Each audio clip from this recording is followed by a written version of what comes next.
हमारे राष्ट्रीय नेता राहुल जी को ईडी ने तलब किया है।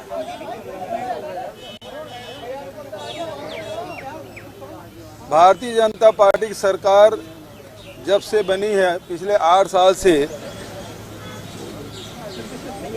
विपक्ष के या जहां विपक्षी सरकारें हैं वहां सेंट्रल एजेंसियों के द्वारा लगातार विपक्ष के नेताओं के खिलाफ केस दर्ज किए हैं। पिछले 8 वर्षों में भारतीय जनता पार्टी शासित एक भी राज्य में उनके समर्थक दलों के या उनके दल के नेताओं पे कोई भी आपराधिक प्रकरण दर्ज नहीं किया है। तो लगातार सेंट्रल एजेंसी का दुरुपयोग किया जा रहा है, विपक्ष को दबाने की कोशिश की जा रही है। और जब विपक्ष के लोगों पे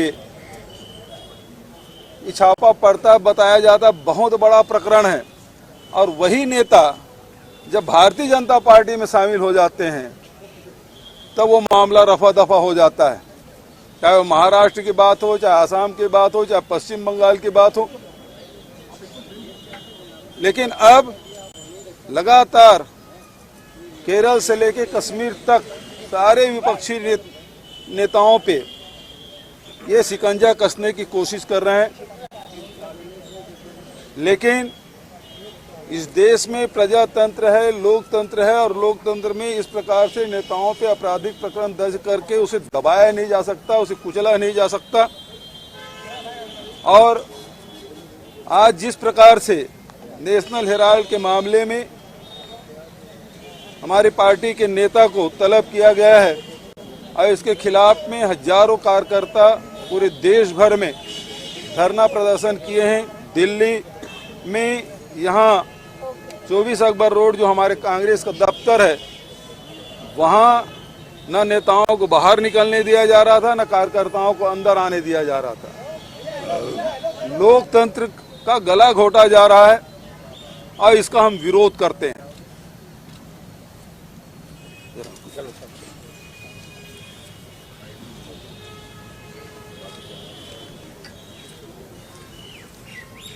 बघेल साहब ने ठीक कहा।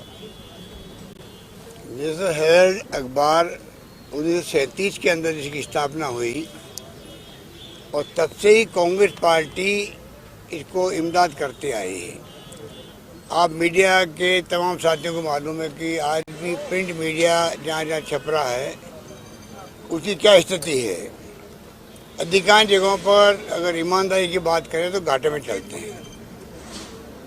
और नेशनल हेराल्ड के बारे में और कांग्रेस की नीतियाँ, उसके कार्यक्रम, सिद्धांतों के बारे में, उसको प्रमोट करने के बारे में जो भावना व्यक्त की गई थी उसी के अकॉर्डिंग टू आज तक इमदाद होती आई है।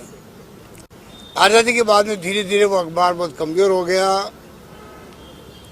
हालात बहुत गंभीर थे, बंद करने की नौबत आ गई। उसको रिवाइव करने के लिए कांग्रेस पार्टी ने उनको मदद करी। मुकदमा बना के जिस रूप में जब से भारतीय जनता पार्टी आई है सत्ता में, मोदी जी ने पहले ही कह दिया कांग्रेस मुक्त भारत बनाएंगे। तो उनके दिल में जो आग लगी हुई है, 70 साल में आज आधुनिक भारत बना है तो कांग्रेस की देन है। आज़ादी के पहले, आज़ादी के बाद में जो त्याग, बलिदान, कुर्बानी हुई तो कांग्रेस नेताओं ने करी है। ये नहीं बोलना चाहिए मोदी जी को भी। उन्होंने कभी याद नहीं किया इंदिरा गांधी की शहादत को, जिन्होंने खालिस्तान नहीं बनने दिया, देश को एक रखा, अखंड रखा। वो खुद शहीद हो गए। राजीव गांधी शहीद हो गए। सरदार भीम जी थे, नेश नाबूद कर दिया आतंकवाद को, वो भी शहीद हो गए। ये सत्ता में बैठे हुए लोगों को इतना गरूर है, घमंड है, अहम है, इनको जनता की परवाह नहीं है। धर्म के नाम पर लोगों को भड़काने का काम करते हैं, उसमें जरूर कामयाब हुए हैं। उसकी एक सीमा होती है। और तमाम जो महंगाई हो, बेरोजगारी हो, आग लग रही है पूरे मुल्क के अंदर, दंगे हो रहे हैं, झगड़े हो रहे हैं, तनाव हो रहा है, उनकी चिंता नहीं है। राहुल गांधी जी ने कहा, सोनिया जी कह रही, लगातार विपक्ष कह रहा है, प्रधानमंत्री जी को अपील करनी चाहिए, पूरे मुल्क से संदेश देना चाहिए कि आप शांति, भाईचारा, सद्भाव बनाए रखें और हिंसा को हम बर्दाश्त नहीं करेंगे। वो कहते हुए भी संकोच है मोदी जी को और अमित शाह जी को, और उसके बदले में आप ईडी के छापे डलवा रहे हो पूरे देश के अंदर, इनकम टैक्स के छापे डलवा रहे हो, सीबीआई को एक्टिव कर रहे हो, पूरे मुल्क में आतंक मचा रखा है इस गवर्नमेंट ने। कई अधिकारी कहते हैं हम लोगों को कि साहब हम क्या, हमारी मजबूरी है, कुछ मिला नहीं है, यहाँ पर छापों के अंदर रेड हमने करी, अचानक आदेश है करनी पड़ी हमें, जबकि उसकी तैयारी की जाती है, लंबी तैयारी होती है, असेसमेंट होता है कहाँ पर रेड होनी है, क्यों होनी है, क्या संभावना है, उसकी वजह सीधा रेड होने लग जाती है। इस प्रकार के हालात में ये मुल्क चल रहा है। बहुत ही चिंतित है पूरे देश का, चाहे व्यापारी हो, उद्यमी हो, बोल नहीं रहे क्योंकि उनके यहाँ इनकम टैक्स, सरकारों में जो क्राइसिस पैदा करते ही लोग, पहले मध्य प्रदेश में, फिर राजस्थान में, तब भी इन्होंने ये काम किया, एक साथ में छापे पड़ने लग गए, हम लोग सब बैठे देखते रह गए। ईडी का छापा पड़ गया हमारे खुद के परिवार के घरों में। एक मजाक बना रखी है देश को और पूरा मुल्क देख रहा है। कांग्रेस के राज में हमेशा हमारे लीडरशिप देखती थी कि इशू बन गया मीडिया के अंदर, लोग क्या कहेंगे, और मुख्यमंत्री के इस्तीफे, रेल मंत्री का इस्तीफा, और तो और लॉ मिनिस्टर का इस्तीफा हो जाता था। इनके लिए चाहे लोग कुछ भी कहें, परवाह नहीं इनको, तो अगर हिंदू के नाम से हमें चुनाव जीतना है, हम क्यों परवाह करें। ये हालात देश में बन गए हैं। आज मैंने रिक्वेस्ट करी ईडी के डायरेक्टर को, सीबीआई के डायरेक्टर को और इनकम टैक्स के सीबीडीटी के चेयरमैन को, मैं आपसे मिलना चाहता हूँ और मैं मेरी भावना व्यक्त करना चाहता हूँ कि पूरे मुल्क के लोगों की भावना क्या है। तीनों हमारी प्रीमियर एजेंसी है देश की, मानी हुई, अगर वो कमजोर होती है तो आप सोच सकते हो क्या परिणाम निकलेंगे उसके।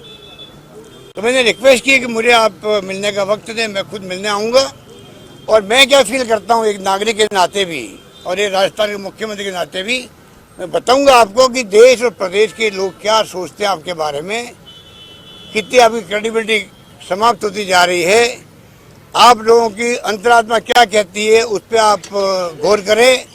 और देश हित के अंदर अगर आपको दबाव देके, जो आपके ऊपर दबाव बना करके जो रेड करवाई जा रही है लोगों के यहाँ पर, उसके ऊपर विचार करें। ये मेरी मंशा थी। मुझे पहले खुशी हुई कि तत्काल फ़ोन आने लग गए मेरे पास में टाइम देने के लिए, सीबीडीटी के चेयरमैन साहब से भी और बाद में जॉइंट डायरेक्टर सीबीआई से भी। और फिर कहा गया कि नहीं साहब आपको आने की जरूरत नहीं, हम तो खुद आपसे आके मिल लेंगे जयपुर के अंदर। तो आप सोच सकते हैं इन हालातों में मुल्क चल रहा है। अब राहुल गांधी जी को और सोनिया गांधी जी को, जिनके परिवार ने आनंद भवन देश को समर्पित कर दिया, गांधी जी ने आनंद भवन में रह करके पूरी जंग लड़ी हो देश के लिए, इस परिवार ने सब कुछ कुर्बान कर दिया देश के लिए, उस परिवार के ऊपर इस प्रकार का ईडी का नोटिस देना बड़े शर्म की बात है, शर्म की बात है। पूरा मुल्क देख रहा है इस बात को। इंदिरा गांधी को भी इन्होंने, यही पार्टी भारतीय जनता पार्टी जिसका नाम जनसंघ था, 78 के अंदर इन्होंने मर्ज कर दिया जनता पार्टी के अंदर। उस वक्त मुरारी भाई देसाई प्रधानमंत्री बने, उस वक्त ये पार्टी सत्ता में थी उनके साथ में। इंदिरा गांधी जीत के आई थी चिकमंगलुरु से बाई इलेक्शन, उनको भी लोकसभा ने निष्कासित कर दिया और जेल में भेज दिया। उस वक्त भी आज की तरह ही माहौल था, हम लोग सब जेल गए थे। आज वो माहौल में फिर देख रहा हूँ देश के अंदर कि किस प्रकार का रिएक्शन है लोगों के अंदर, पूरे देश के जिलों के अंदर, प्रदेशों के अंदर। आज जो लोग आए हैं एकजुटता दिखाने के लिए आए राहुल गांधी के प्रति और सोनिया गांधी के प्रति, और साथ के अंदर ये सब आए इसलिए कि पूरे मुल्क की भावना क्या है इन प्रीमियर एजेंसियों के बारे में, ईडी के बारे में, वो भी एक मैसेज देने के लिए आए हैं। मैं समझता हूँ सद्बुद्धि आएगी नेताओं के अंदर, दबाव नहीं बनाएंगे एजेंसियों पर, एजेंसियों वाले खुद भी अपनी अंतरात्मा की आवाज़ सुनेंगे और फिर एक्ट करेंगे। कब तक आप तंग करोगे बुला बुला के? मोतीलाल बोरा को बुला के तंग किया जो 90 साल के थे, क्या नहीं किया इन लोगों ने? खड़गे साहब को बुला लिया। अरे दुनिया के मुल्कों के अंदर जब तक कोई अपराधी नहीं बनता है, घोषित नहीं होता है, तब तक उनको सर सम्मान देखा जाता है, व्यवहार किया जाता है।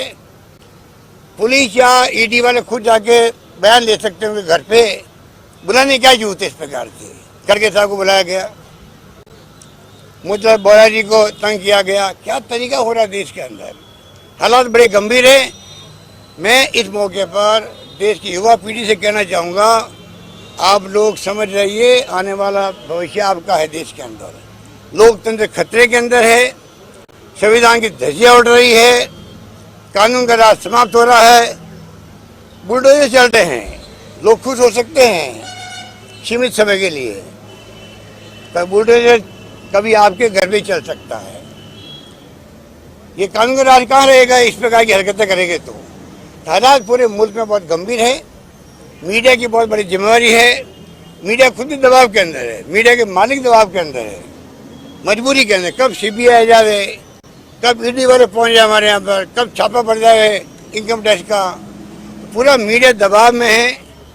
मैंने देखा लेखक, पत्रकार और साहित्यकार जो आर्टिकल लिखते हैं, धीरे धीरे वो भी थकने लग गए हैं। ऐसा माहौल देश में बन गया है। तो मुझे बहुत चिंता लगी हुई है कि आज ऐसे लोग हैं मीडिया के अंदर भी जो हिम्मत कर रहे हैं बोलने की, कहने की, लिखने की। कब तक करेंगे वो लोग? लोकतंत्र की हत्या कर रहे हैं लोग। और जिस प्रकार जिस दिशा मुल्क जा रहा है, कोई नहीं कह सकता ये मुल्क किस दिशा में जाएगा, किसी को नहीं मालूम है।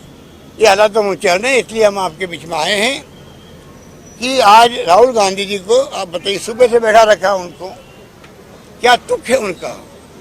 अगर लोन दे दिया तो लीगली लोन दिया है, तो बुरा नहीं किया है। लोग माफ करती है ऐसी उसके ऊपर है, उनका खुद का अखबार है। 37 से शुरू अखबार, पंडित नेहरू के जमाने से उन्होंने खुद ने शुरू किया इसको। उसके बाद में आप बताइए, इस प्रकार हरकत करना उचित नहीं है। मुकदमा चल रहा केस कोर्ट के अंदर, उसके बावजूद भी इन्होंने इस प्रकार नोटिस देके ईडी को घुसा दिया। तो मैं समझता हूँ कि पूरा देश देख रहा है और आने वाले वक्त के अंदर हम पीछे नहीं हटने वाले हैं। हमारे कार्यकर्ताओं में पूरा जोश है और कार्यकर्ता आक्रोश है। कुछ जो नतीजे सबके सामने आएंगे उनको भुगतने पड़ेंगे, मैं कह सकता हूँ। धन्यवाद। कुछ नहीं हुआ, खड़गे जी शांति के साथ निपट गया। कल मीटिंग थी, बहुत शांति के साथ में संपन्न हो गई। वहाँ पर सर काफी तकरीरें कहा कुछ इस तरह की हिंसक बातें वहाँ पर कही गई, काफी सारी चीजें ऐसी थी जो नहीं कही जानी चाहिए। मैं नहीं था वहाँ पर कहीं नहीं कही जानी चाहिए, चाहे हिंदू हो चाहे मुस्लिम हो। मेरा मानना है कि लोकतंत्र में हिंसा का कोई स्थान नहीं है। लोकतंत्र में हिंसा का स्थान नहीं। मैंने कहा राजस्थान के अंदर भी हमारे वहाँ कोई भी जाति, कोई धर्म, कोई वर्ग के लोग, कोई राजनीतिक पार्टी के लोग अगर हिंसा करेंगे तो हम सख्ती से निपटेंगे। गहलोत साहब, आज के प्रदर्शन को लेकर के, आप लोगों के प्रदर्शन को लेकर बीजेपी ने आरोप लगाया है कि एक परिवार को और उनकी 2000 करोड़ की प्रॉपर्टी को बचाने के लिए कांग्रेस सड़कों पर आई है। और आपको मैं जानके कहना चाहूँगा, क्या जवाब आपको मैं कहना चाहूँगा, ये जो कंपनी बनी हैं, इन कंपनियों से सोनिया गांधी, राहुल गांधी 1 रुपया भी स्वयं दे नहीं सकते इसके अंदर। ये नॉन प्रॉफिटेबल कंपनियां हैं, पूरा पैसा नॉन प्रॉफिटेबल कंपनी है। इसमें कोई भी इसका डायरेक्टर 1 रुपया भी लाभ के रूप में नहीं ले सकता है। ये सब इनको मालूम है, प्रधानमंत्री को मालूम है, गृह मंत्री को मालूम है, वित्त मंत्री को मालूम है, एजेंसी को मालूम है। ये एजेंसी जो है उसमें से कोई लाभ प्राप्त कर ही नहीं सकता है, खाली शेयर का आदान प्रदान होता है जो हर एजेंसी में होता है। हिंदुस्तान में इंडस्ट्रियल के पास में किसी के पास 100, किसी के 125, किसी के 150 कंपनी होती है। 2-3 कंपनी बनी हुई है, उसको लेके तंग किया जा रहा है, आप समझ सकते हो। गहलोत साहब, एक जो सुबह भी प्रेस कॉन्फ्रेंस में ये बात उठाई गई कि 9 करोड़ का जो पैसा था वो जो एम्प्लॉयज़ के लिए दिया गया था, लेकिन एक्चुअली उतने एम्प्लॉयज़ थे ही नहीं कि उनके वीआरएस के लिए 9 करोड़ का खर्च हो सके। ये बहुत सारी फैक्टर्स है जो इनकम टैक्स ट्रिब्यूनल की जो रिपोर्ट है उसमें भी आया था। तो अगर राहुल जी आकर के ईडी के सामने जवाब दे पा रहे हैं, देना चाह रहे हैं, तो उसमें आपत्ति क्या कांग्रेस पार्टी? आपत्ति कोई नहीं है, गलत तरीके से ईडी को घुसाया गया है, नंबर एक। नंबर दो, जो आप कह रहे हो ना, ये आपको आपके मित्र लोग होंगे कई लोग उसके अंदर जो बेचारे 20-20 साल से तनख्वाह नहीं पा रहे थे उसके अंदर, अगर सबको वीआरएस दे करके उनको खुश करके उनकी, बट इतने लोग थे ही नहीं। अरे तो कागजों में कैसे नहीं थे, कुछ जाने अलग कौन उसकी कौन मना कर रहा है? अगर कोई बेईमानी हुई है कहीं पर, कहीं बेईमानी हुई तो उसके लिए अलग से कार्रवाई हो, कौन मना कर रहा है? एफआईआर दर्ज उसके लिए। तो ये सही अफवाह फैलाई जा रही है, ये टोटली कोई भी प्रॉफिट किसी को कमा ही नहीं सकता इसके अंदर, वो कंपनी ये है। सर, क्या 23 को जैसे सोनिया जी को पेश होना है, क्या एक बार फिर कांग्रेस सड़क पर उतरेगी? आगे क्या रणनीति रहेगी? आज तो आप लोगों ने शक्ति प्रदर्शन किया, आगे कोर्स ऑफ एक्शन क्या होगा? और क्या 23 को एक बार आप थोड़ा धैर्य रखिएगा, आप देखेंगे स्टेप बाय स्टेप जो तरीका इन्होंने एडॉप्ट किया है उसी ढंग से कांग्रेस जवाब देने में सक्षम है। धन्यवाद आप। नहीं, ये देखिए, मैं नहीं, सुनिए, अरे सुनो भाई, अब 1 मिनट ऐसा है। मैं आपके सामने स्टेटमेंट इसलिए नहीं दे रहा हूँ, उसी लिए तो हमारे सीनियर लीडर्स अशोक गहलोत जी और बघेल साहब यहाँ पर आए हैं, वो सविस्तार से बताने के लिए, क्योंकि मैं इस केस में एविडेंस दिया हूँ और मैं एविडेंस देने के वजह से फिर यहाँ पर खुलकर उस विषय पे मैं बोलना उचित नहीं रहेगा, इसीलिए मैं उसको अवॉइड कर रहा हूँ। नहीं तो मैं जो कहना है कहूँगा, जो विचार उनके हैं वो मेरे विचार भी है, और उसी जो तरीके से वो चल रहे हैं वो सब कुछ उन्होंने बताया है। जो नॉन प्रॉफिटेबल कंपनी है उसको लेकर इतना हंगामा आप कर रहे हैं, ये सारी चीज़ें उन्होंने बताई। इसीलिए मैं 2 बार जाकर ईडी ऑफिस को एविडेंस दिया हूँ, इसीलिए अब बोलना उचित नहीं है। फिर कभी और विषय पे मैं बात करूँगा। बीजेपी कह रही है कि आप ईडी पर प्रेशर बनाने के लिए आपने शो ऑफ स्ट्रेंथ किया। आपसे ये सवाल है, अब ये लड़ाई एक तो कोर्ट में और अंदर ईडी की जांच में चली रही है, पॉलिटिकल लड़ाई और कितनी आगे कांग्रेस लेके जाएगी? आप एक मुख्यमंत्री हैं, और भी पार्टियों को ये कहा है जिनको इस तरीके से जल्दी से नोटिस दिए हुए, तो क्या लाइक माइंडेड पार्टी से भी आप बात करके इस विषय पे एक कंसेंसस बनाने की कोशिश करेगी कांग्रेस पार्टी? देखेंगे आगे। आप बताइए, अगर पॉलिटिकल पार्टियां देश की, लोकतंत्र में पक्ष भी होता है विपक्ष भी होता है, तभी लोकतंत्र चलता है। ये जो फासिस्ट लोग बैठे हुए हैं इनके लिए प्रतिपक्ष तो कुछ है ही नहीं, वरना प्रतिपक्ष की 13 पार्टियों ने सोनिया गांधी जी सहित अपील करी प्रधानमंत्री जी से, कृपा करके आप आगे आएं, देश को संबोधित करें कि देश में शांति सद्भाव भाईचारा बना रहे और हिंसा का कोई स्थान नहीं होना चाहिए, और हिंसा को बर्दाश्त नहीं करेंगे। अगर विपक्षी पार्टियां प्रधानमंत्री को रिक्वेस्ट कर रही है, हम लोग सब रिक्वेस्ट करें चुने हुए मुख्यमंत्री, तो प्रधानमंत्री जी को, गृह मंत्री को क्या दिक्कत आ रही है इस अपील करने के अंदर? अपने देश को, देशवासियों को। और अगर अहिंसा की अपील नहीं करें, काय की अपील फिर वो करेंगे? इसलिए आज लोग भड़क रहे हैं, दंगे हो रहे हैं, खून खराबा हो रहा है और बुलडोजर चलाने के नाटक हो रहे हैं। Thank you.